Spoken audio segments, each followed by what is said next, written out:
Socrates. The only true wisdom consists in knowing that you know nothing. That's us, dude. Oh, yeah. Let's bag him. Yeah. Socrates. Okay, so what's that knowledge of what's truly important called? I guess that would be wisdom, Socrates. Oh, to find happiness, you must have first cultivated wisdom. Tell me how you... All we are is dust in the wind, dude.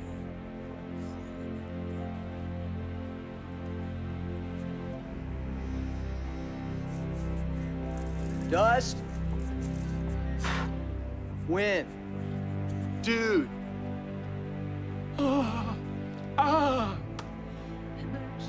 is Socrates within and without? How is he liminal? How is he monstrous?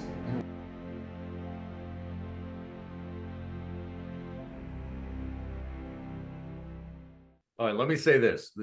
I've been chuckling about this all morning, which is I have this tendency to like extract fractions of sentences from things I watch and imagine them on t-shirts.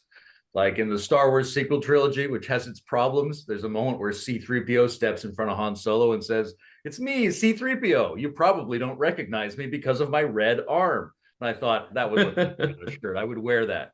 So I'm watching this one, and John's talking about like synesthesia and adaptation and echolocation and the Bat Boy. And he says, for obvious reasons, we don't call him Batman. And I'm like, a shirt that had John's face and that slogan, for obvious reasons, we don't call him Batman, I would wear that. Well, that was one of my Jeopardy questions, so I'm not going to use that anymore. And yeah, I would also love a t-shirt that says something about his love for Roger. Does Roger still love you? Would be a great John Vervaeke t-shirt. Nice.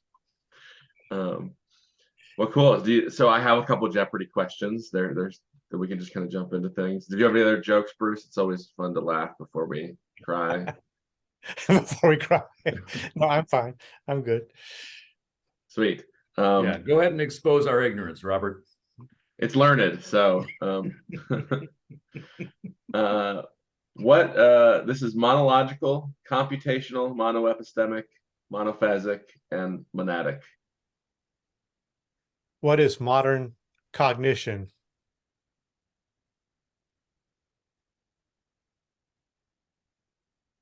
Yeah, that's fine. Yeah, modern rationality. Non-Socratic rationality.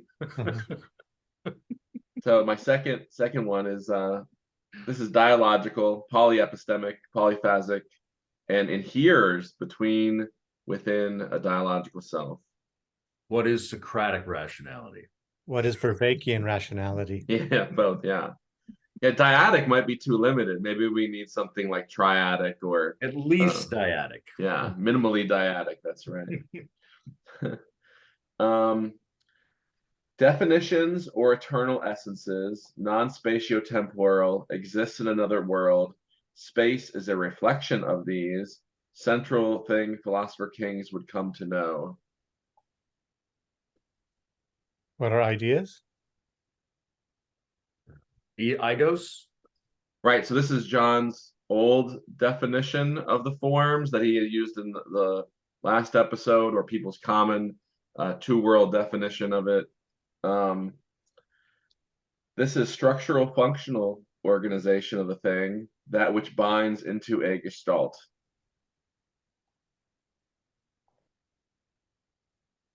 Is that a question? Yeah. Well, it's a statement. You have to ask a question. This is how Jeopardy works. Binds into, well, what is synoptic integration? I like that. What are the new? What's the new definition for the forms that he uses that with the aspects and the through line and all of that, right? So that's close. So that's his definition that he used in his last series that he's now rejecting or partially rejecting. It's too Aristotelian. Okay. So this is a tricky next one. So this is shining into an intelligible presence, drawing out like an induction, moving beyond just contradictions, opponent, and adversarial processing.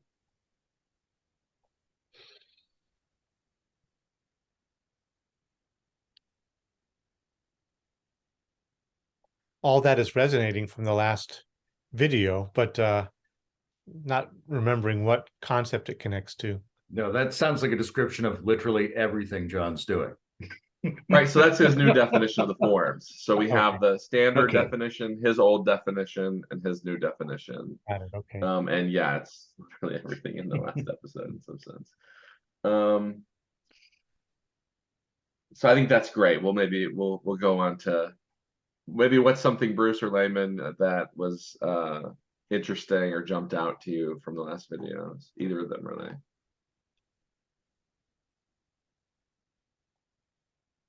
I liked the phrase supra-Sophrosyn for a description of the type of absorption trances that Socrates went into. Yeah, why did you like that to practice educing?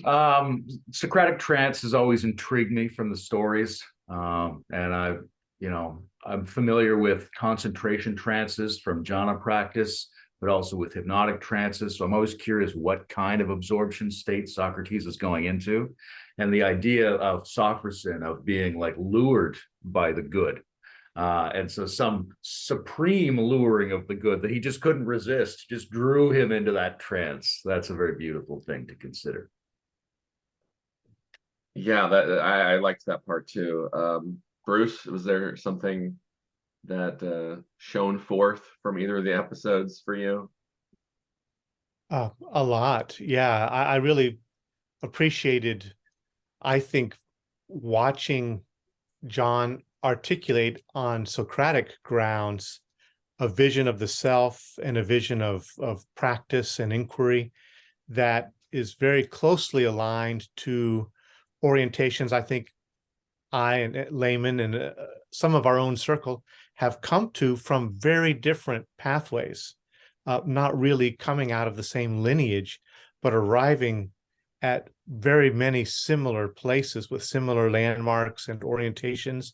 So it was really rewarding to watch that and actually discover, again, another sense of this kind of convergence of ways of seeing that I feel is happening right now. Yeah, what's another tradition that you think lines up well with the Platonic Socratic view of the self? There are a couple. One coming out of some more, I would say, progressive, cutting edge Christian theology. So coming from people like the polydox theologians, like process theologians like Catherine Keller or Roland Faber, the deeply informed perichoretic theology of Raimon Panikar, and the way he connects that to Buddhist Pratityasamutpada, but it all is this multi-aspectual, multiphasal, multimodal, dialogical orientation. So both of those are coming there. And then also, I think the intersection of especially Buddhism with psychology and cognitive science is also arriving at very similar places. So I'm seeing this convergence that to me is pretty beautiful. I would add, as I always seem to do, that the European occult and alchemical lineages also have a lot of this stuff, that working with the daemon is very much like what they call the conversation of the holy guardian angel in the magical traditions. Yeah, the idea that you can have this inner relationship consciously is profound, and it's cool as a social practice, right? The idea of trying to converge on the truth by assembling like a team of people that care about some question and can more predictably, maybe not like perfectly predictably, John always points that out, but more predictably come to these places of insight that go beyond what any of the members could do through their own efforts. And it really, like, I love that makes you want to be good socially. Like, it actually draws you into justice. The Socratic idea in the Republic of like, well, justice is important. It's not the secondary thing that we should care about. It's like, oh, we'll actually, solve whatever conundrum we find ourselves in if we do these things. And it makes it also like your life has impact. It's not just this epiphenomenon that's like, oh, it's worthless, don't care about anything. Because when you start to have these skills, you can, they matter, they impact, they reciprocally feed back into your life.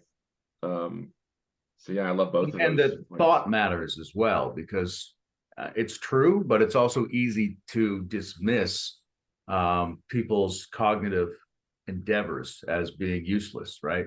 We all face that because we all do a lot of abstract thinking, and you wonder, am I doing anything? Should I be plowing a field instead? How am I contributing?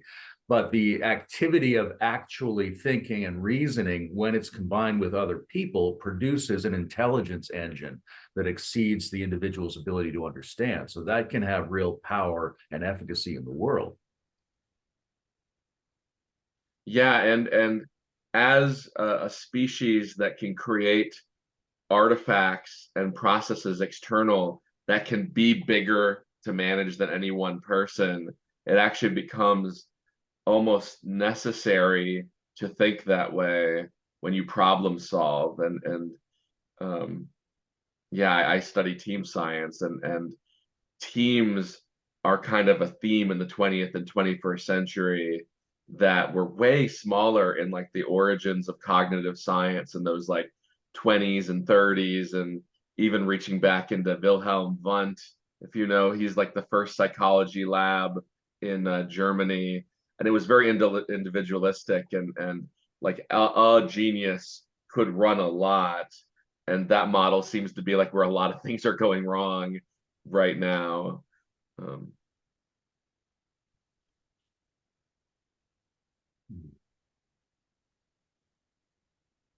I was It's also just, very natural for humans to do it that way. Like, you can get a really far journey through individual pondering internally by having the team members be your internal players. But that's a very specialized capacity. It's not necessarily natural for us to do that. Whereas we are hardwired to be social beings. So to get that kind of interdialogical intelligence production mechanism going between people seems like something we're much more adapted for than trying to figure out how to do it internally in our own minds.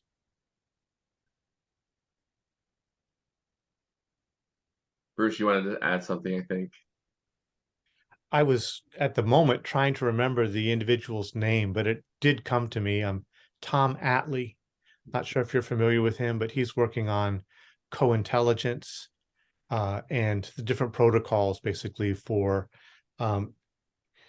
generating solutions out of diverse groups of individuals that bypasses our typical reliance on the need for experts. And in fact, he's demonstrating the reliance on the experts and even groups of experts often leads to co-stupidity. And we really need basically introducing more factors of diversity. And he's got some new writing and books out on that. But it's been very interesting, I think, to see this form of dialogical intelligence is necessarily emerging with the kinds of wicked problems, meta crisis, everything that's confronting us. Yeah, they these video games like Pokemon, someone I remember like created an interface that could allow just as many people that showed up to aggregate into commands for the avatar in the game, and they beat the game in like a above average or average time always. And there's good in the teams literature again. Redundant expertise doesn't add anything really to groups. So you don't also just want this like these superficial types of differences. You want meaningful difference in what's happening. But yeah, it leads to more creativity. When John was talking about in the episode, if something's very well defined, pay close attention and follow the steps. But if it's ill defined, you have to do all this opening up. And that kind of reminds me of that, what you were saying, Bruce. One of the things I appreciated that John was discussing in episode 7 was the need for that process to cycle back and forth between high and low communication modes, right? Because you can get people together who have redundant expertise. And so you think, okay, that's not really necessary. We're going to introduce some noise, some additional perspectives, but those aren't permanent static features of the individuals because it's an evolving process. So the individuals have to separate, regenerate diversity, and then come back together. And then also the internal functions that are trying to cooperate to produce a more general sense of being. Intelligence within the individual also have to do that. They have to have higher coordination and communication than normal, but they also have to sort of fall apart and go their separate ways, partly for rest, but partly to like regenerate the differences between them so that they can come together usefully in the next creative exchange. Yeah, I like, oh, go ahead, Bruce, please.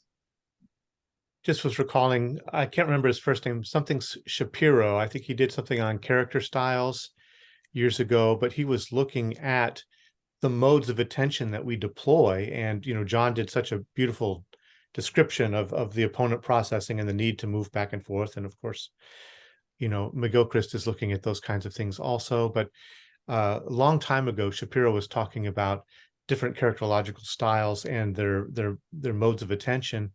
And certain fixations in modes of attention lead to different kinds of issues. Typically, obsessive-compulsive personality disorder is really often just narrowly focused and has a very hard time letting go into the broad, disorganized or disidentified, loose, unpredictable field in order to arrive at new solutions. So there's a strong fixation on task and minutia and detail, whereas the histrionic personality disorder tends to be always focused on the global and the impressionistic and the diffuse and can't zero in. And so therefore their memory is often very spotty and episodic. And yeah, even though the reactions are very often big, they're just skimming the surface because they really can't drill down into detail. And so it just shows that, the importance of that, the ability to oscillate between those modes. Yeah, the third, like all three. Me about that. Sorry, Robert. No, I was just gonna go ahead. In the sense of the McGilchrist notion that a cultural phase might be permeated by overdominance of one of the hemispheres. So we've had centuries or millennia maybe of the more OCD type of narrow focusing. But I'm trying to imagine what a society overcharacterized by the histrionic, more right brain approach might look like. There's this idea in cognitive science called construal, and there's different papers with different kind of models, but they always have like usually 5 or 6 levels.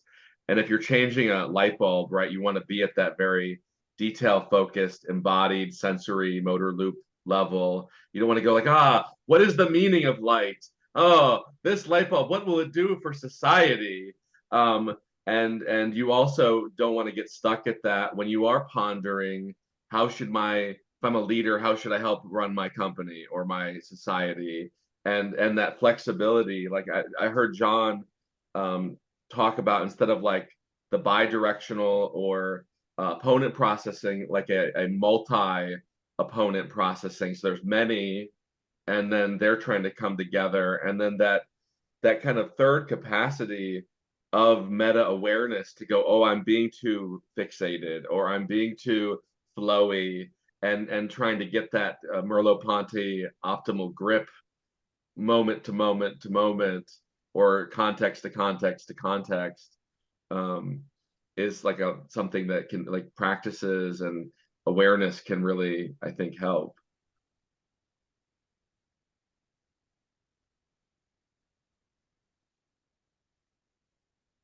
One thing that stood out to me, of course, just relating this to our background, I can't help but do that, but in articulating a dialogical, multimodal, polyphasic, orientation, one which is open to different states of consciousness, and that we need to broaden our sense of rationality to include access to non-propositional forms of knowing and these different kinds of available states. And certain cultures have more facility with accessing and cultivating different states. And I think some cultures are more state impoverished, right? And others, they might have more fluidity in being able to access a range of states and use them towards the tasks of intelligence and wisdom. And in layman and our context, integral and metamodern kinds of circles, there's a concept of vision logic. And vision logic is a sense of a mode of cognition that awakens as you move through existential crisis and you begin to loosen your internal muscular armoring. You get more access. Again, you do shadow work and internal processing to find out how you split yourself off in various ways and developed fixations. And out of that grows what Wilber sometimes calls the centaur, the more deeply integrated human and animal selves, but also the possibilities for vision logic, which basically deploys altered states and the you could say the autosymbolic imagination that is very actively present in children and typically gets repressed through schooling. That kind of comes forward again and plays a role in cognitive processing that is a much bigger field of play than the typical, tyranny of the propositional. So yeah, I really appreciated, again, his both Socratic and cognitive scientifically informed articulation of the emergence or the revaluation and the reappreciation for that expanded sense, which I know, Varela and Maturana and others have been pushing in that direction for a while, arguing that you can't think about rationality apart from affect or embedment in the environment or, all of that. So it's been growing, and it was just rewarding to watch his account of that. Yeah, I really thought a lot about vision logic while I was watching these two videos, although I've been calling it affective logic lately. But the vision structure is like a secondary articulation of it in ourselves. But the structures that we find in post-formal vision logic cognitive space, that I've been calling them metathemes, they're very close to a good definition of the forms or the ideas, I think. But you don't really see that unless you have a kind of neo-Piagetian notion of layers. Otherwise, you just think they're just there and you shift from your normal cognition to where they are, as opposed to thinking there's actually a sophistication of cognition that you have to build up in order to grasp what these things are, that they aren't the ordinary ideas. They're sort of a superordinary class of ideas that are encountered that you need to be able to do, opponent processing and paradoxical logic and transformation, like Bruce is saying, work on yourself in order to engage with these concepts. So that's an interesting crossover as well. I thought when he was trying to lay out the difference between modern and Socratic rationality, it's very much like hearing Wilber talk about ACWL, right? All quadrants, all levels, all lines, right? Because the quadrants are polyepistemic, right? And the polyphasic, well, those different states of consciousness. So there's a similar kind of grouping of the things that would be needed to have included in a viable, sufficient form of rationality. Yeah, the reduction down to the kind of willful ego of the normal self in economics, in philosophy, in a lot of psychology, especially like the non-therapeutic kinds, is pretty present in our cultural grammar. And it's cool to see scientists and thinkers opening that up.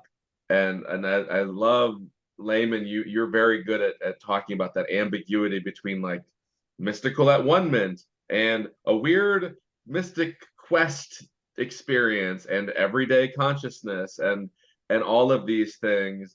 And even when you see in mythology, like these if these are explanations of states, not historical markers or status markers or something like that, they become a lot more interesting. So yeah, I love this dynamic model of the self, or even of the society, and within and without.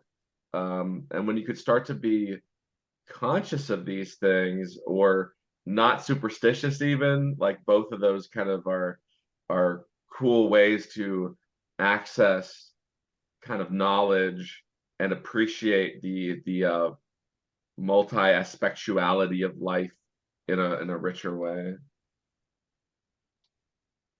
It's very Whiteheadian as well. I'm not sure if it's Process Reality or Adventure of Ideas, but there's a long section in one of those books about if you're only sampling reality to make your models from the sober waking state adult consciousness, right, your odds of generally mapping to reality in a nice way are significantly reduced because you're confining yourself to a narrow slice of the possible data, and you're not getting additional perspectives from additional states on the same experiential patterns.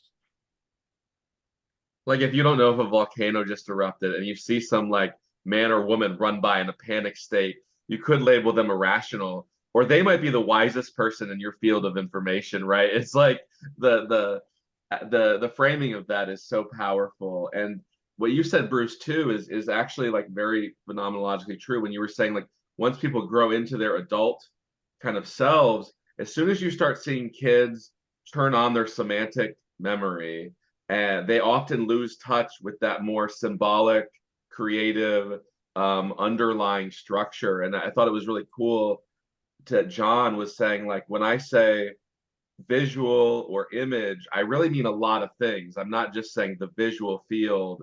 There's all of this underlying psychic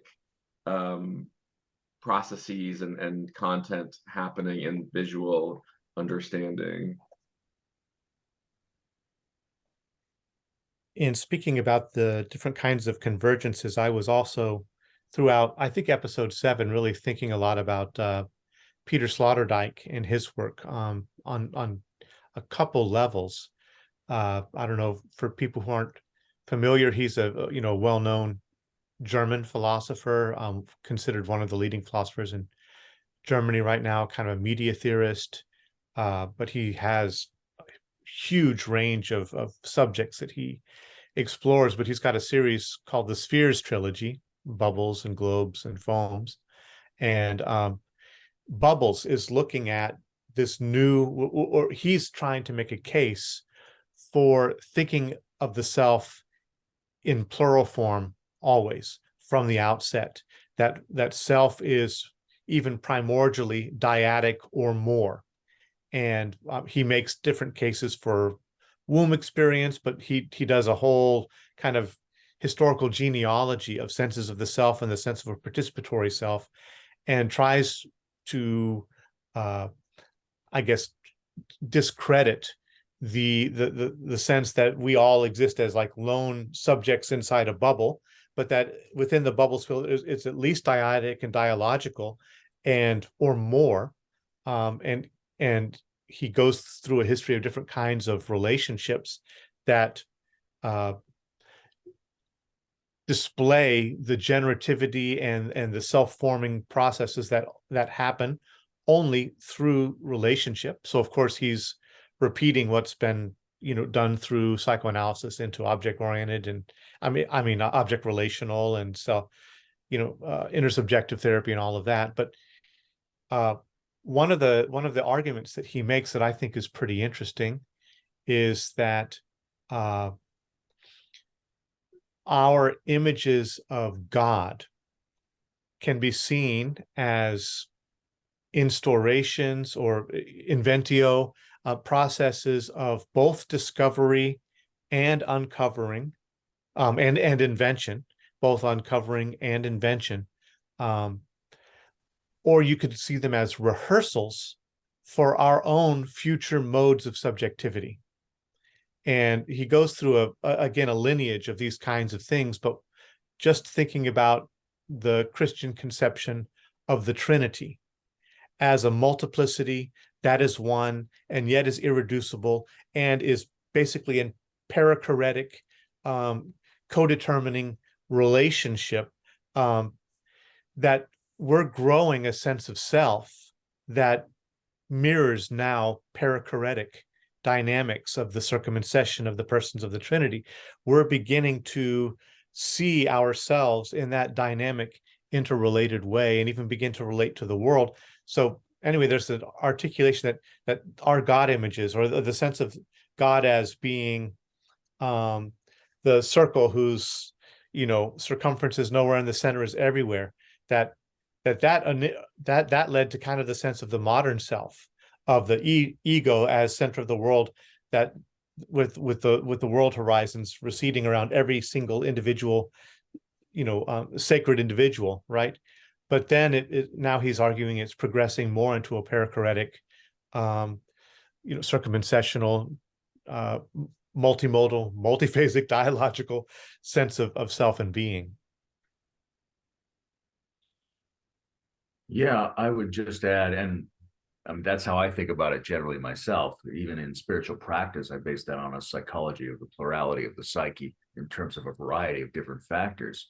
But I wanted to throw in a thing that Bruce and I have often discussed around the irreducible conjunction of the one many, right? So when we say something like the self is plural, you've got a unity and a plurality. It's not actually, to me, it seems not possible to think of many or to think of one in the absence of the other. You're always thinking both in a relationship. So there's something like an opponent processing at the ontological level, such that one and many have a gradient relational dynamic. And if that's the nature of the ontology, then we would expect the functioning of the cognition that arises out of that to duplicate that real patterning.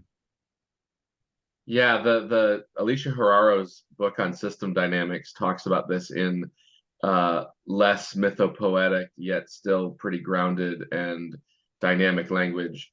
And the idea that like there's parts of me that are, or a self that are smaller and interacting, and then emerges like a decision maker self that acts and is a one, and then above any one, it's a many to another one, right? So me in this group, right, I'm a one, a part of a many to a one, and then we're within a nested group of groups, and so it's not like you go grab the one and then you grab the many and you're like, I got both right now, this is awesome. It's just like a way to kind of articulate these dynamics in a sense that there can be parts and wholes and yeah, it's such the Neoplatonism does that so well in their views of psyche and physis and noesis and emanation and emergence, that you just want to watch out not to reify those things, right? That's really key, is if you go, I've got the one by the horns,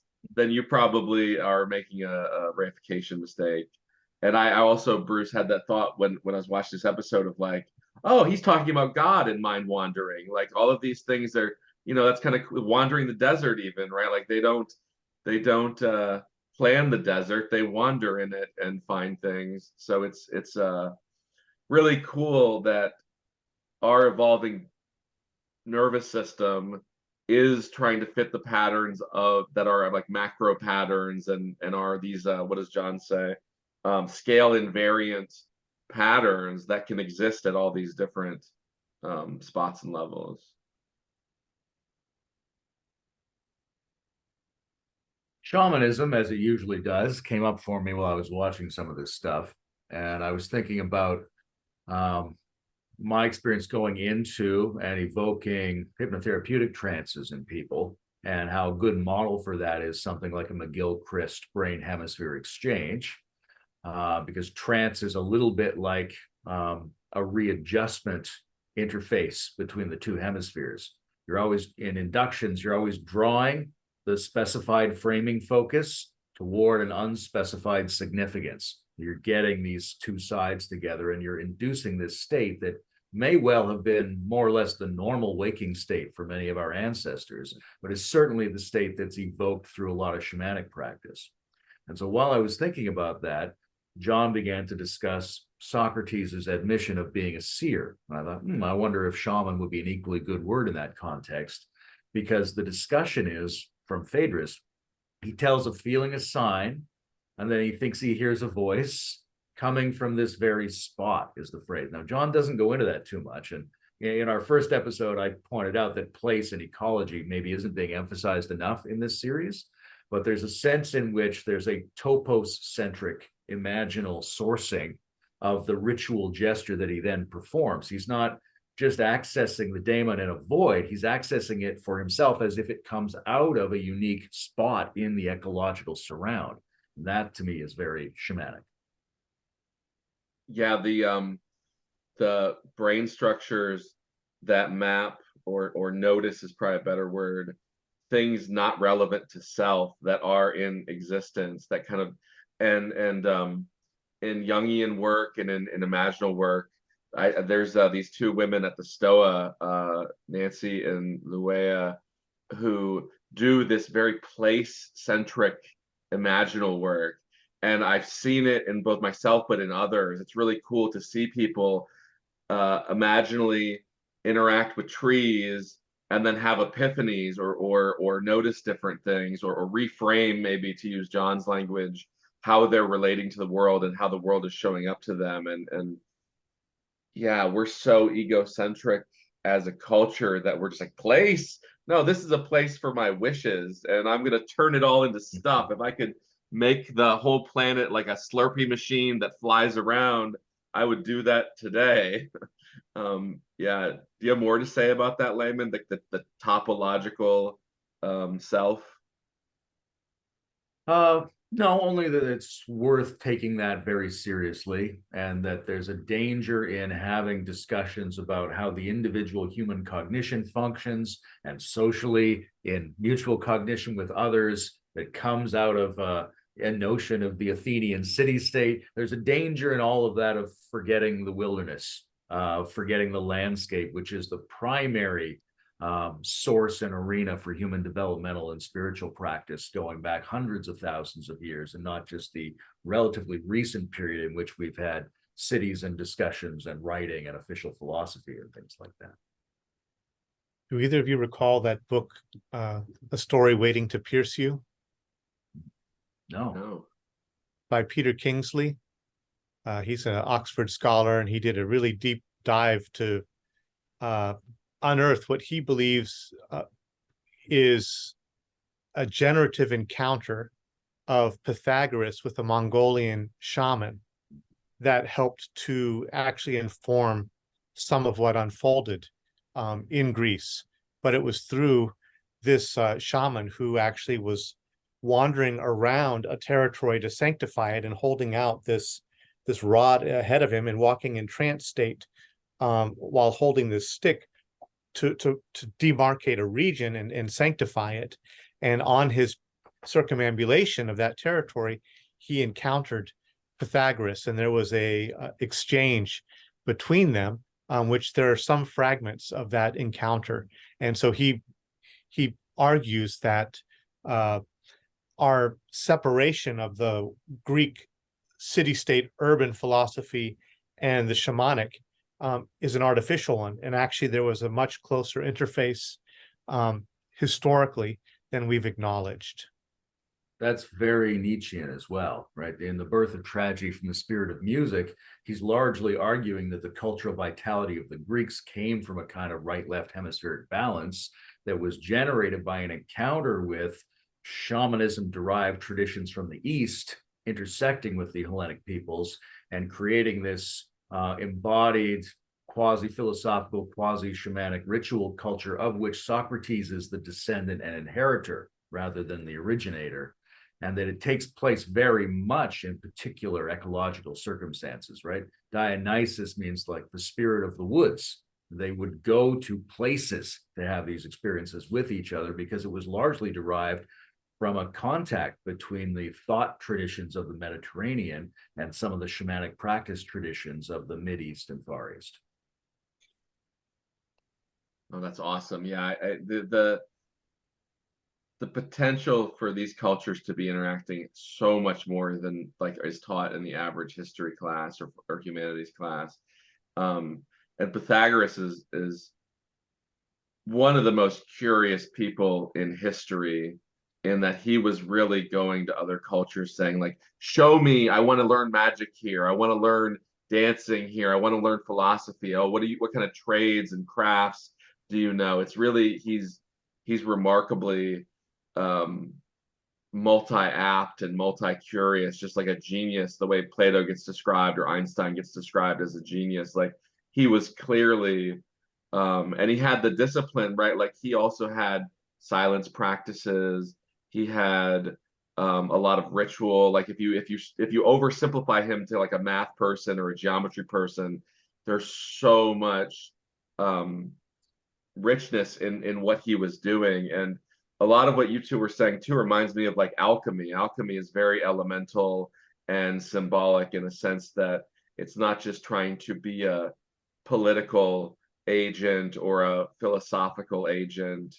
There's like this spiritual transformational level, but that is interactive with the world, not just like post nature or something.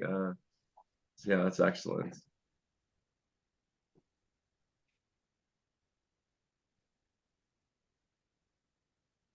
Are there practices that you think, because John is such a lover of practices, that could allow people to get into more of this relationship with the earth or with nature, like that are like beginner level maybe? I know you two have both devoted huge amounts of your life to doing this and knowing about it and those kind of things. Simply going into circumstances of elemental or ecological immersion is already powerful, mind-changing technology. Just to be by yourself in the woods, or to go entirely under a waterfall, something like that. And then you could amplify that in various degrees if you wanted to, with your preparatory mindset, or as most of the shamanic cultures did, with rhythmic activity, with sound, with gesture, getting close into that, theta wave tempo space. Those are some very basic ones that you don't need to have any real internal sophistication to partake in. Or drugs.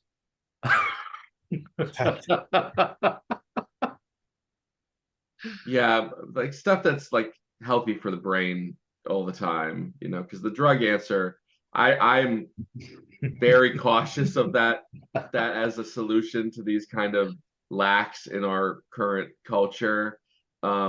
Because when some fraction of people hear that, they go, "Oh, Layman just justified all my bad habits. This is awesome. I love this corner of the internet." It's so I don't disagree. Just for the record, let me say I am in fact endorsing everyone's bad habits. I forget the name. There's a therapist that said, just go into that. Just lean into that. Yeah.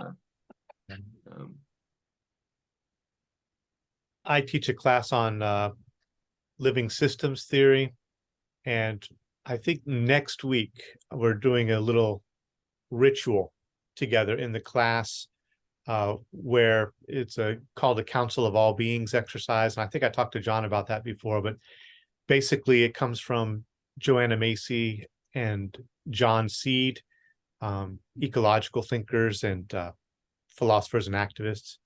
And it's using psychodrama to enact a shamanic-like experience, but it's also an exercise in multi-perspectivism, taking other perspectives, and dialogical practice. So basically, all of the students next week are going to show up to class as non-human beings. Awesome.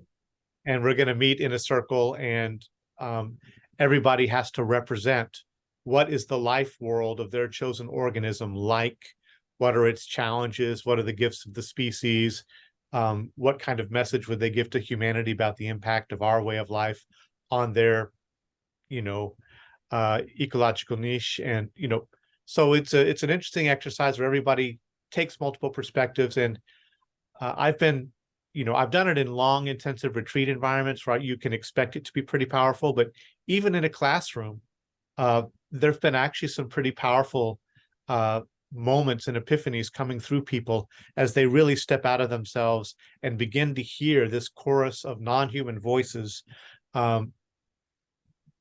enacting a picture of the world that's quite different from what they normally are immersed in. I thought one of the best practices we had at the last Metamar and Spirituality retreat was to have people go out with a question and inquire of aspects of the local ecology in order to get an imaginal reply, which is often not what you expect, and often comes with the framing as if it's the information or the needs or the wishes of the non-human intelligences that are surrounding us. Yeah, Oh, go ahead, please. There's a couple more things that would be kind of obvious. Like one is just going into trance states in nature or with aspects of nature.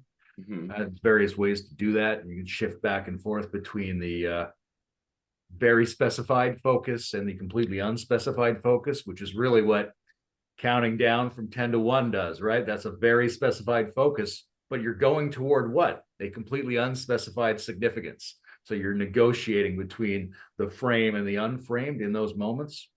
Another thing that's very common in guided trance induction is the exploration of novel richness.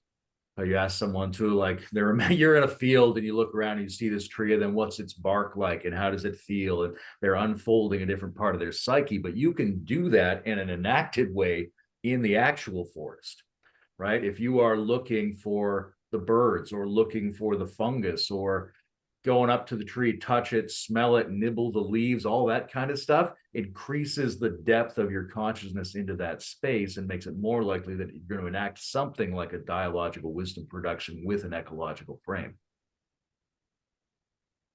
Yeah. One more that came up to me, because John referenced Genlin and focusing in the meditative questioning exercise at the end of the 7th video. And that kind of process where you conjecture information, and then try to validate it to see if it clicks in as a felt shift or not. And if it doesn't, you just move on to the next conjectured information. That's something you can enact with different aspects of place as well, right? You can ask the place to communicate. So you're having a perception of it. What goes along with this perception? And you can propose something to yourself. And if it doesn't click in, throw it away, go to the next one. Keep going until you feel a lock between two aspects of your psyche that represent the imaginal evocation of the topos. Yeah. That's awesome, because John's walking meditation can do that too. When you're opening up as you're moving through trees and leaves and animals, you'll have this, like what he talks about, and I think in that number 7, maybe number 6, the aspect shift, where you start taking the perspective of the being instead of your perspective towards the being. There's this artist that was really trying to like ponder my life like a year and a half ago, and should I go into art, should I do something different? And I was looking at a lot of artists, and there was this awesome kind of art philosopher. He was really just an artist, but he had like this very philosophical tone to the way he spoke.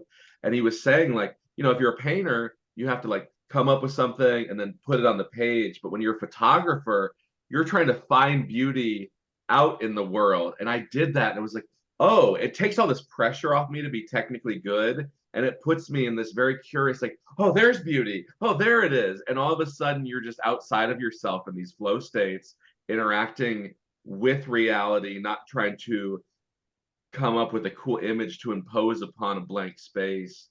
So that was really, really cool, Layman. I was going to say, for the Council of All Beings practice, the way that we approach it also is that they don't typically just choose the animal or the plant or whatever it is, but they ask to be chosen. And so they'll go out into the wilderness or to the park or someplace and basically wait until they feel called by some kind of life form to represent it. And so while that, may be just purely imaginal, at the same time, it's putting them in a dialogical relationship with the environment, which we normally don't have. For most people, the environment is just background. It's just the stage for whatever I'm going to do, right? So there's not this interactive dialogical play with it. So that's one way of inviting that. There are different kinds of practices you can do with, you can do reversals of ordinary habits of perception. So like looking at a tree, you focus on the spaces between the leaves, not the leaves. Or, looking at a star, you split it into two and then stare into the space in between. Different things that basically you're using your sensory modes of perception, but you're introducing a split into the normal mode of functioning, and then that allows for different kinds of information and processing to come forward, and different kinds of a sense of participation, a sense of trance and immersed presence with the field, and other things can happen. And the TSK tradition I mentioned last time we talked, the time-space knowledge, they have a practice called subject-object reversal, which is similar to what you were just describing, but you can do it sitting and do it with an object, and then you feel what it's like to be located here, oriented towards that, and then you just switch it. But a lot of time we do that kind of practice outside with nature, and so that you again move from being kind of the center of the inert stage to being witnessed by all of these presences, right? And there's a whole different phenomenological feel when you're moving around in that mode of being. Yeah, I think it attests to the relatively fundamental nature of this dialogical or interperspectival form of knowledge production, to see how flexible it is, right? That you can apply it here, you can apply it socially, you can apply it trans-socially into the ecological surround. The fact that we can use it successfully in all these different modes, to me, suggests that it may be as fundamental as John is describing it to be. Yeah, it's so fun to use play to help just learning. If you have like this really boring diagram and go like, oh, what if that box was a personality and it was talking to that other box? And what would that lines be like, or opinion be like? And you start to use that kind of more socially adapted part of our brain, anthropomorphic kind of qualities, to then enliven this kind of flatland of a graph, or of a boring situation you find yourself in. And once we habituate to our kind of cultural or daily routines, it re-enchants it and gives it like a new opportunity to say, oh, like, what is all this synchronicity that kind of Bruce was reminding me of with this? I'm going to ask the universe to provide me with my fungus or bird or tree or squirrel. I'm not going to pick my first guess. Yeah, so there's so much, I think, that what you're both saying, or what we're all saying maybe, about play and the imaginal and this dialogical, multilogical self. Even what was it, Bat Boy, the echolocator, right? Like, he didn't fail. He could have failed.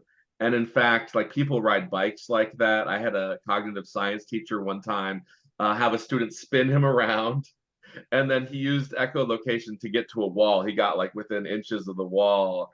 And like, just realizing that there's all this potential capacity built into our biology is just so exciting, and such a more meaningful, lively way to live and relate to everything.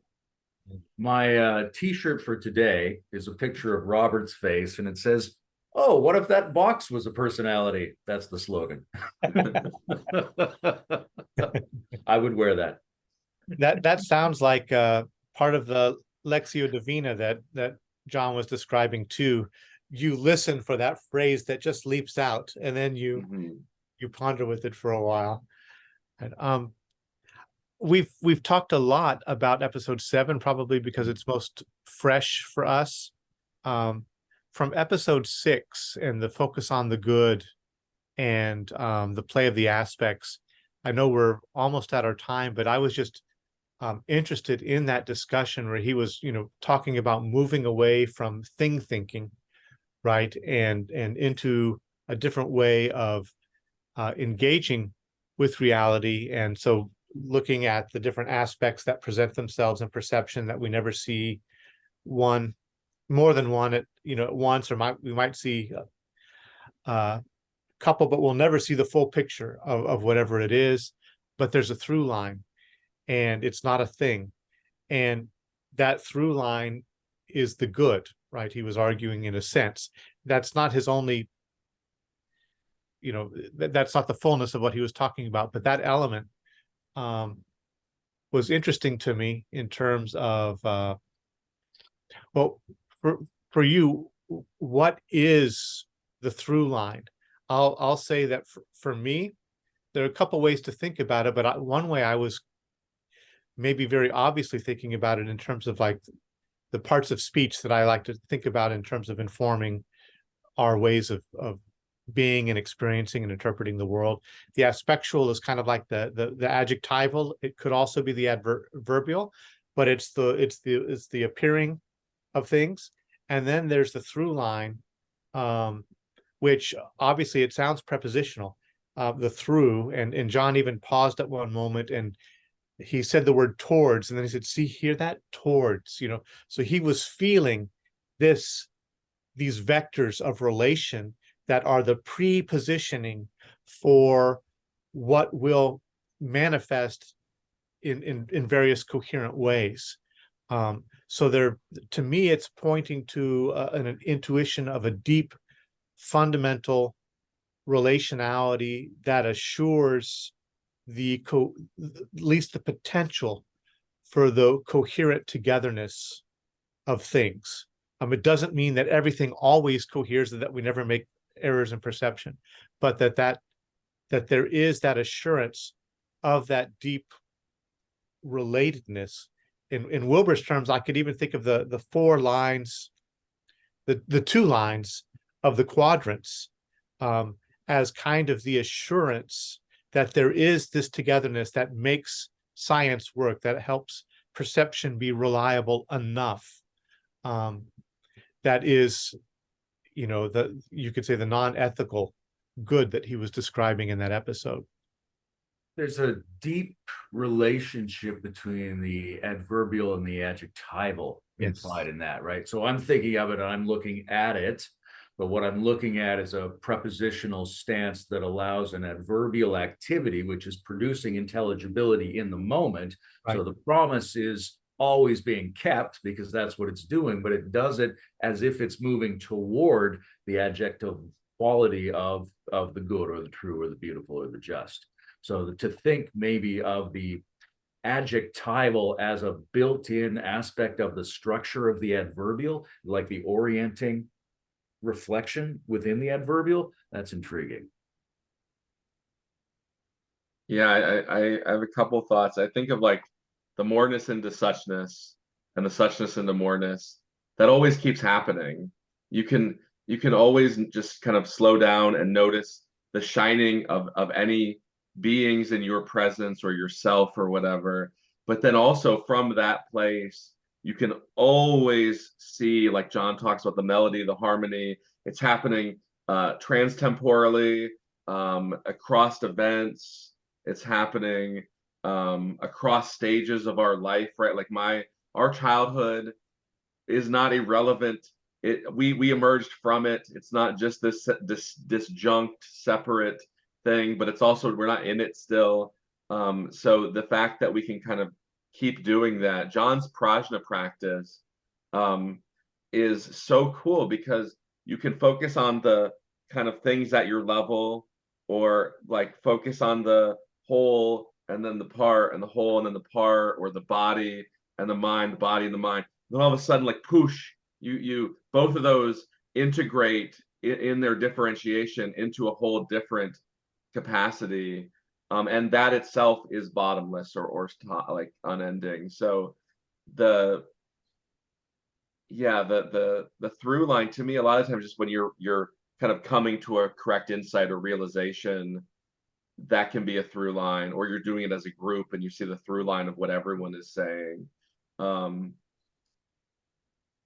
yeah, that like, it kind of answers the oh, everything is just whatever I feel, or no, nothing, there's no pattern. Like those two kind of extremes, what John is saying, or what Plato is saying, or these kind of philosophers, is that there is goodness in nature. Like you might not attune to it all the time, or you might be so isolated by your ideology or your ego that you might feel like it's not there. But actually, these practices, especially with others, or like you were saying, Bruce and Layman as well, like with systems that are already kind of existent to help you notice those ways of the world.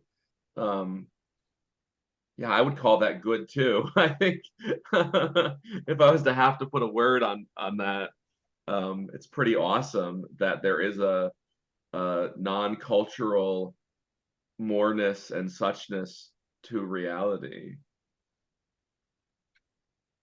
There's a distinction that's popping up for me here that's interesting. And I think sometimes of the saint and the sage. You're talking about Pythagoras, right? Socrates falls into this category of someone who's doing their attunement, doing their sophrosyn, as opposed to their kratia, in a way that involves thinking and reasoning and wandering between the aspects in an open-ended inquiry mode.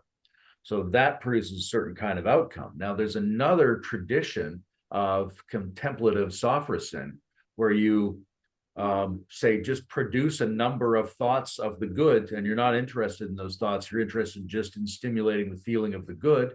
And as you stimulate that, that becomes your object of contemplation, and you allow yourselves to be felt absorbed into that, right? So is that a higher level that the thinking one emerges into? Is it a deficient mode because it doesn't also have the development of the cognitive understanding? Are they two different styles? There's a lot of different ways to relate these, but it's very intriguing to see that the Greek approach to spirituality very much favored the sage over the saint in that sense. They wanted to think their sophrosyn. Yeah, there's this artist, Krishna Das, this musician fellow, and it's like he uses 10 words in a 15-minute song. The whole, you just labeled each unique word. There's like 10 words, and it's an experience. It's a powerful, salience altering, attuning experience, especially like you see, like I saw a video he did where it's in a church with like 500 people, and they're just opening up and smiling and looking more peaceful. And yeah, you don't take 2.5 hours of Play-Doh to go through that. You just kind of have some musical talent and a shared aspiration or a shared intent, and the simplicity of the rhythmic nature of what they're doing attunes you without the discursive element. And yeah, I think it puts us in a tricky place, right? Because we're in a propositionally oriented culture. So doing that and then like dreading going back to your job or wherever you have to manipulate information to keep this like vague, overly complex system running, which creates all of this meaninglessness in people's lives. They go, I don't even know. I can't see the thing I'm making anymore. I can't even make sense of it all. And so I feel irrelevant or confused. And I think I've had many people say it's you should just pick one or the other and stick with it. But it's kind of cool to wonder, like, how can we live in the both like kind of rhythmic, open, non-propositional way of some of these cultures and traditions and not leave the West or whatever.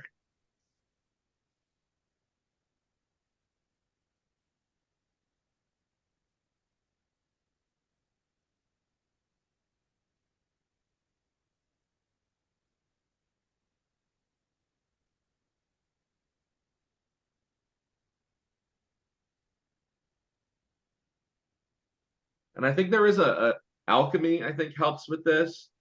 We've lost those structures, the ability to say, okay, I want to go into that imaginal space and not be thrown into a mental hospital or lose my job. Like we've just lost those space. They don't exist well, even within the religious structures of our society. You can't go, I think I heard Jesus too just now. Like that kind of stuff does not work well. Well, culturally, we tolerate it in theater. That's a good point. I was talking to someone yesterday who does imaginal work in theater, and John brings up improv as well. So yeah, say more maybe, Layman. That's interesting. I think the remark probably already says it all. Just that we do. I'm trying to educe, gosh darn it. Like we do have a cultural membrane that allows certain people under the guise of being performers to explore the improvisational aspects of the development of different perspectives, to take roles, to do imaginal conversations, right? So the skill set is there. And I think this is one of the things we see very generally when I look at whether a culture is what I would call religious or not. It's usually not that they're missing some of the fundamental psychotechnology sets. It's just they're not generally circulating in the society, right? You need a little bit of a membrane and quarantine to develop them and keep those people safe and focused on something. But really, we have a difficulty in allowing those skill sets to circulate more broadly. They are present. I've known a number of people in theater and drama, and it's not. I don't think it's that common, but I think it's there. Maybe perhaps more in Europe than here in terms of what I've encountered. But there's a real sense that there's a spiritual side to what they're doing in theater. Often for us, on the surface of it is just entertainment or honing a skill and all of that. But I've definitely met people who regard being able to move through different centers in themselves and evoke them and evoke a whole world through immersion in that part of themselves as a spiritual practice that that actually broadens their vision and it makes them more flexible in their ways of being. And also I was recalling a story about somebody mentioned that they knew a ventriloquist, and the ventriloquist was very funny, but one time they came to visit the ventriloquist and they found that he was actually in his room talking to the dummy, without any audience there, and what are you doing? And he said, actually, this is a very generative way for me to get solutions and to get ideas and to find things that I don't know. If I do this play with my whoever his puppet's name was, I actually find more about myself or about the world than I could if I was just sitting by myself in a chair, thinking about it or trying to write. So he was tapping that dialogical dimension through this as a means of self growth. So I think all of that is there as a potential field for further development and practice. And of course, there are psychosynthesis and some other approaches have tried to tap that. But Can I it's ask my box what they feel about this? That was a reference to Layman having me talk to a box. Okay, Yeah. No, that's right, because our ego is so afraid of being embarrassed and of being ashamed and those things that it'll kind of reject that creativity. Kevin Bowers talks to John on a few different times. He's this Canadian like high school art teacher, and he loves John's work and loves getting people to kind of think about logos and creativity and reframing and all of these kind of things. And he'll have students, he'll say like, okay, here's what we're going to do. And some of them just get it and dive into it. They're all younger, like than when people just kind of stop doing that completely. So it's probably a lot easier to do with that age group in some ways. But if they do kind of freeze up and not get into that playful mode where they're alone talking to their dummy or whatnot, then he'll say, just make it up, just bullshit me, totally lie. And then they go, oh yeah, and they stop that ego censoring, and then they start playing.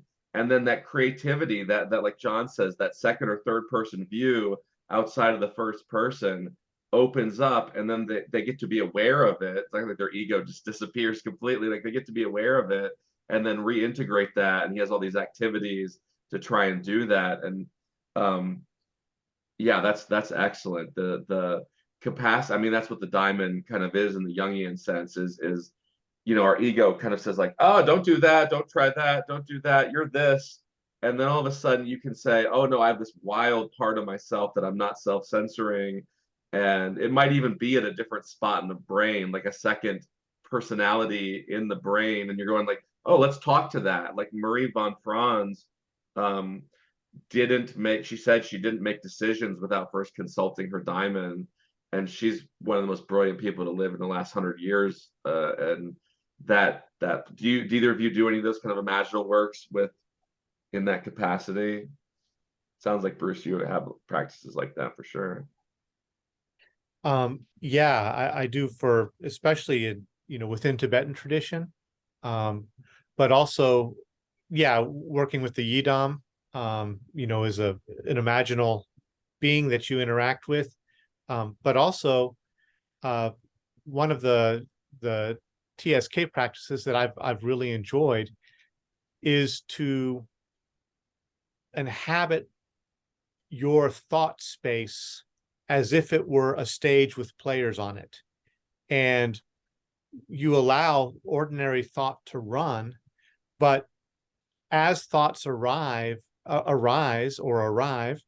you basically attend to the kind of voices that they're and you let them become different characters on this stage play, and you attend to mood and affect and undercurrents of all kinds, and those things become aspects of the stage, whether it's the lighting or the floor. So you basically imaginally transform everything that's happening in an ordinary run of thought into a fully fleshed out.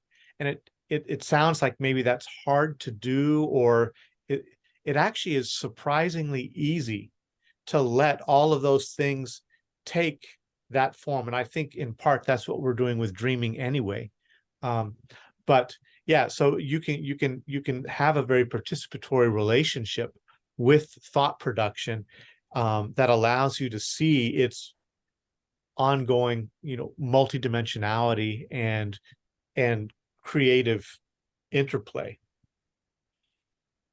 I've particularly found it useful with therapeutic and shadow work aspects, because those are, one of the problems is essentially that you're isolating the monological thinker from an aspect of your internal experience. So it's really useful there.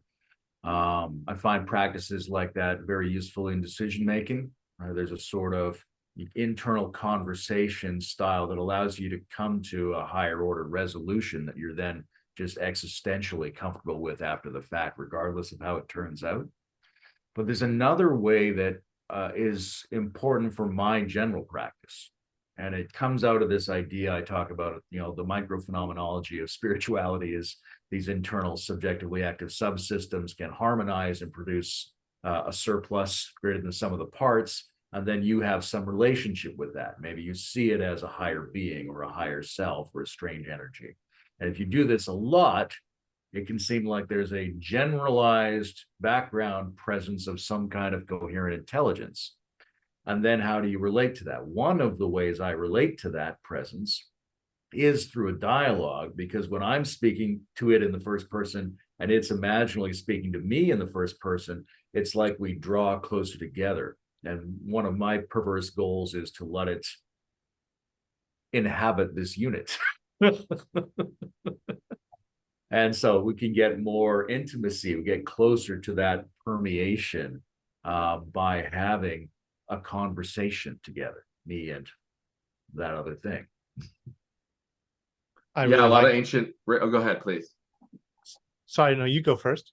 I was just gonna say a lot of ancient kind of tribal rituals like that you could see in Mircea Eliade or some of these other kind of pioneer anthropologists. Even today, like there's really good writers on this. These people would get some drums and a fire maybe, or some kind of music at night a lot of times, and then just dance to near exhaustion, and then ask for a god to come into them and say, "Oh, Dionysus, fill us all right now," or something like that. And the kind of modern rational colonial Christian view is like, "Ew, get out of here, what are you doing?" But if especially if you look at it from a Jungian point of view, it's like, oh, there's parts of self, there's collective cognition happening, there's non-semantic processing kind of becoming dominant as those rhythms turn on, the semantic part of the brain organ slow down or kind of shut down. And then it's not like you stay in that state for a month, but you commune in that, get some insights, get some systematic restructuring, Or like they would do that too. I think those kind of cave images of the caves of Lascaux, or these kind of things where it's like you're all enacting this hunting formation together. And now when you go hunt, you'll move as one and be as one. And so all of this kind of attunement, whether it's within a person through kind of ally work and parts work and shadow play, or the more dramatic language, or between as a short-term or long-term cultural element, yeah, it makes a lot of sense. And again, it kind of John's monological versus polylogical view of the mind. It's really important to not be too monological in the way you think about these things. We'll do that next time. We'll get some drum beats and become the spirit of what's a good spirit to become. Don't say Cthulhu. No, I won't.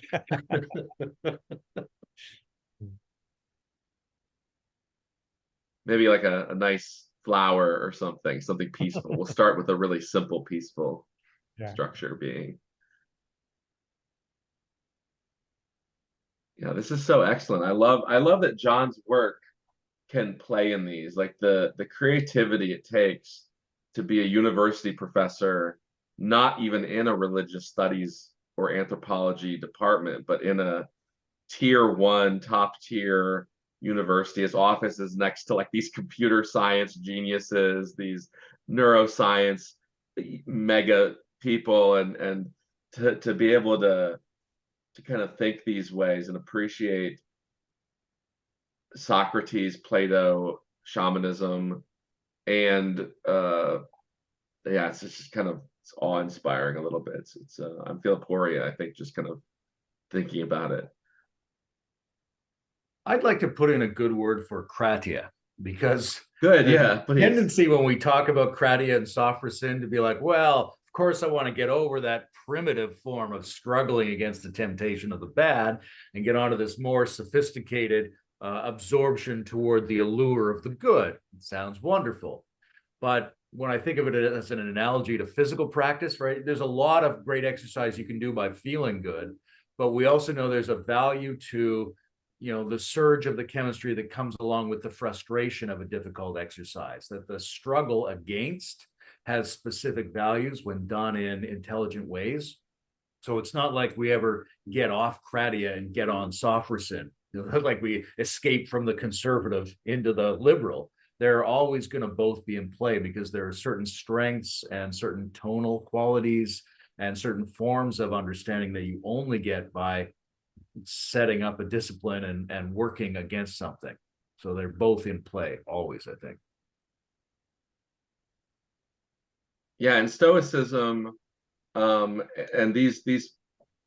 the people and philosophies that these ideas emerged from had a huge respect for discipline. I forget the Stoic, but he was so mindful and trusting in his like kind of dancing that mindful discipline, that when he fell over and like at age 80 and broke his toe, he's like, just leave me here. I've clearly lost my ability to be mindful. This is enough.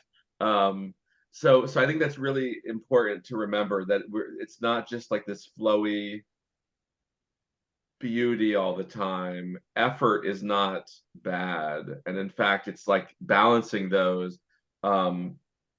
Porphyry, the student of Plotinus, was so disciplined and so focused that he burnt out, and Plotinus sent him on a vacation. So he like had maybe internalized the task focus balance so much that it was secretly biasing towards that and burning out. And you really need both to push, especially if you think of it in terms of a graph. You might get to a local maximum. You got to effortfully go through that valley to get to the next mountain or whatever.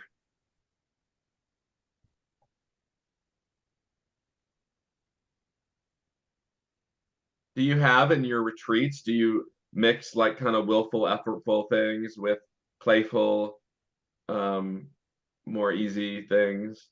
We're looking for balance. Yeah. I mean, it's different depending on the circumstance in the group. I think with effort, you want to sort of titrate, right, or have these little surges.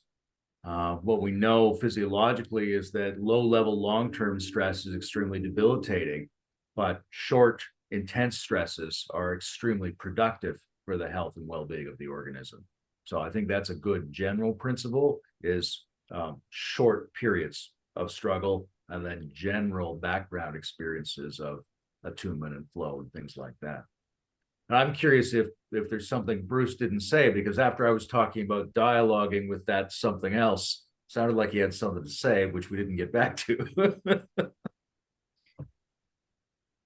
I had forgotten about what it was, and so I was letting it go, but then it did pop back in my mind. So at the making us go in a loop a little bit, but two things I was thinking of. One, in terms of the general practice about the dialogical. Yeah, you mentioned parts work. I've done diamond approach work, and also I've been recently doing the Alethea coaching work with Steve March, who's been on dialogues with John. And there's a lot of the element of parts work in there, and it's really dynamic and beautiful and powerful. But I was also, in terms of thinking about what Layman was sharing, just the general orientation of what in our circle sometimes we call the three faces of spirit, where it's an exercise of inhabiting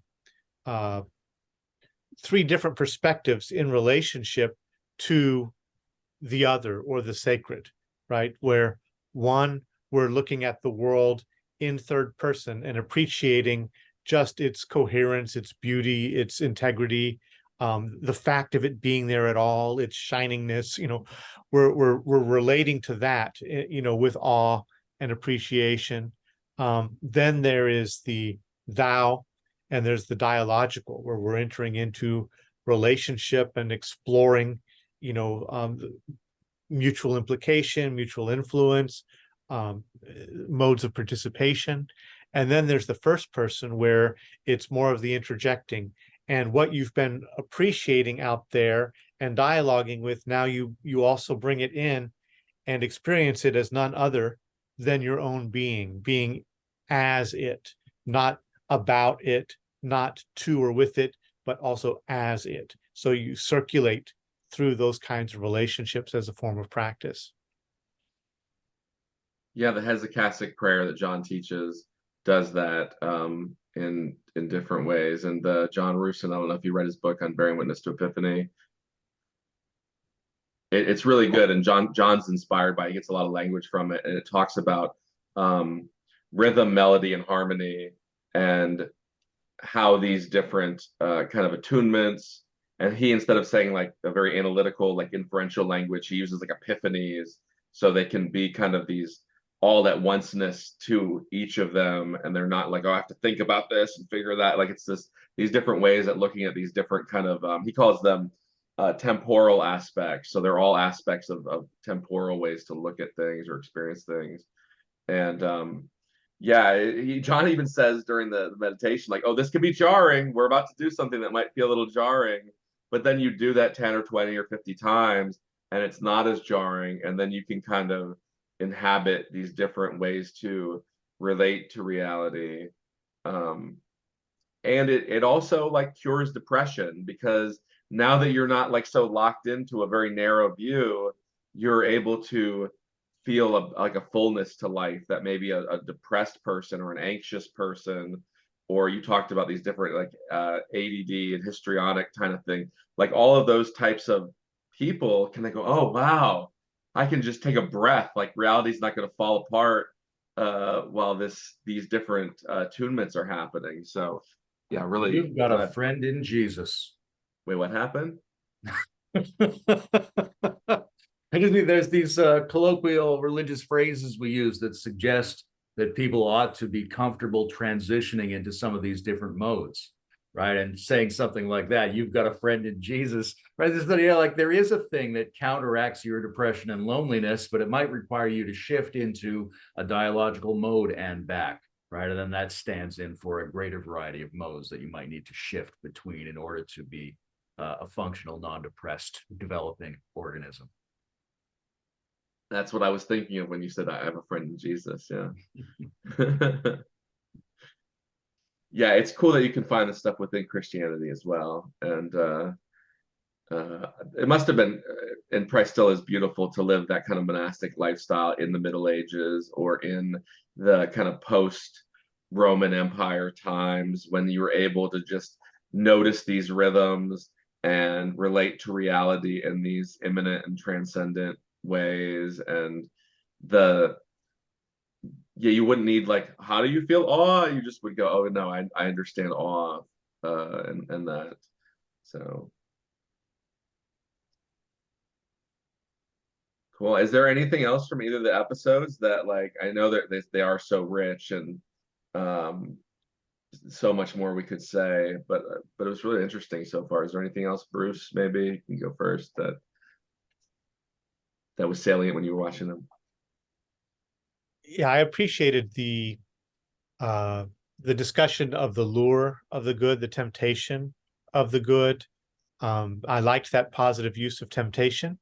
And I often think about, the call of the good, and or the good as a kind of attractor, an attractor of a system towards certain, optimal modes of being. And one of my colleagues and friends, Michael Schwartz, has a nice way of talking about it. He calls it the tetracall of the good, where there's a subjective way that the good calls to you, there's an objective way, there's an intersubjective communal way, and there's a systemic or environmental or ecological or political way that the good calls to you. And that it's actually simultaneously calling in all of those at once. And there's a way that we can attune to all of those at once. But there's also what he calls chords, and you might mostly center towards the existential good of freedom, right, in the subjective. And so that's your dominant note in the chord. But the other notes are playing, that there must be the justice, there must be the vitality of the, of the objective. So anyway, there's a way of yeah, I liked the temptation part, and the way that I could connect that to the sense of the call, where it's both that it's calling you, but there's also something in us that recognizes that that wants to be pulled by that, right? And Steve McIntosh, another thinker, political thinker mostly, but he talks about values metabolism. And there's a practice of relating to, the call of the good, but the good, the true, and the beautiful, both moving towards it, but taking them in. And then each one of them, the more that we take it in, it actually requires a kind of processing and output to complete the circuit and actually, really fully be operative. So there's the taking in and the learning mode, and then there's the outputting, and each of the big three, the transcendentals, have their own mode of metabolism and their own unique outputs. So anyway, I just was like resonating with all of that and thinking, even though this is, ancient philosophy, it's feeling so relevant. Even people like Alistair McIntyre, talking about this kind of stuff now, where there are post-metaphysical or other ways to conceive of it, rather than imagining an essence out there. And I see John as doing the same thing, not trying to posit, this kind of timeless metaphysical essence, but nevertheless let this way of framing things be, deeply generative and informative, still relevant. It's amusing to me that yesterday I had a good call with Michael Schwartz. Oh, really? Oh, wonderful. Values assimilation and metabolism are really interesting. So part of it, like Steve says, there's an input and an output to a digestive process, but it's also very physiological, right? And John does get into this, but I think with goodness or with truth. Sometimes there's a tendency to envision that as just a facticity that we're moving towards. And really, it also has to be fully felt, fully digested. This is the digestive organ here, right? So it's not just discovering what thing is the truth or what process leads me toward the truth, but how does that make me feel? And can I allow that feeling, into my toes, into my fingers? Can I allow it to change my breathing? Where are my affective and physiological functions in the assimilation and relation of the value toward which I'm moving through these dialogical processes? Yeah. Yeah, the somatic and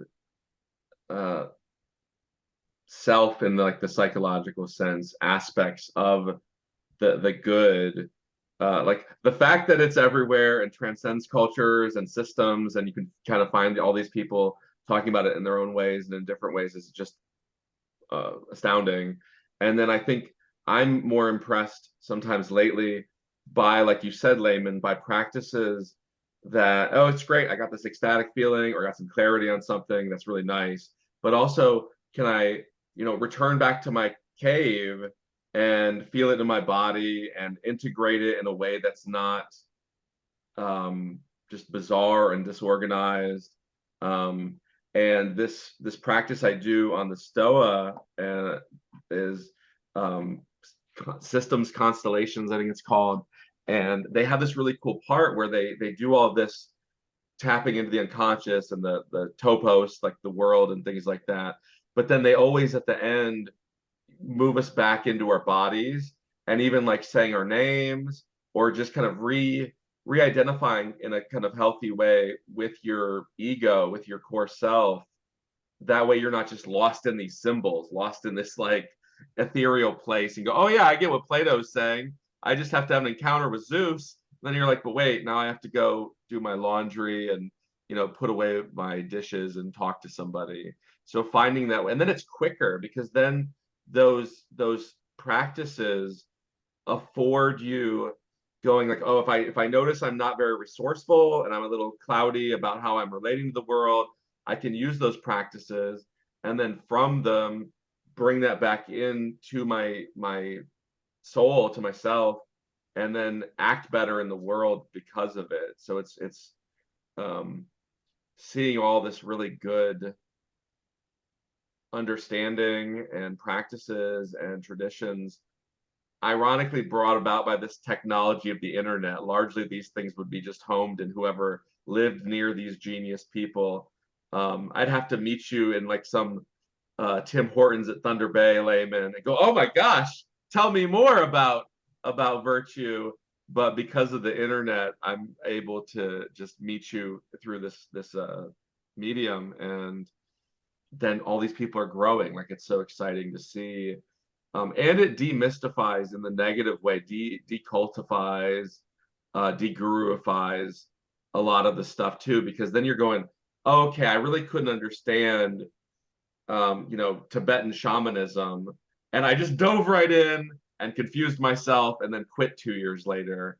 But if I can have a scientist that does it and a natural practitioner and John's language and integral language and things to help make sense of it, then all of a sudden it has an intelligibility and a practicality that combines so well. Oh, so exciting.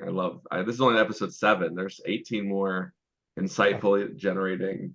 I could feel the polyepisteme already. Well, I'm still finding most salient and most suggestive the open question of the relation between daemon and place. So I hope to be provoked in that direction by further episodes. Yeah, I don't know if John really gets into place that way, just to be kind of frank. But I think it's you're right. There's something beyond just the personification of the diamond, and that this capacity to relate to places better imaginally is really promising. I think I've done practices in that and gone, oh, and you notice your environment, right? It's the arena part of the agent arena model. So yeah, I welcome more of that too. Yeah. Bruce, any final thoughts? Then we'll wrap up. This has been just phenomenal.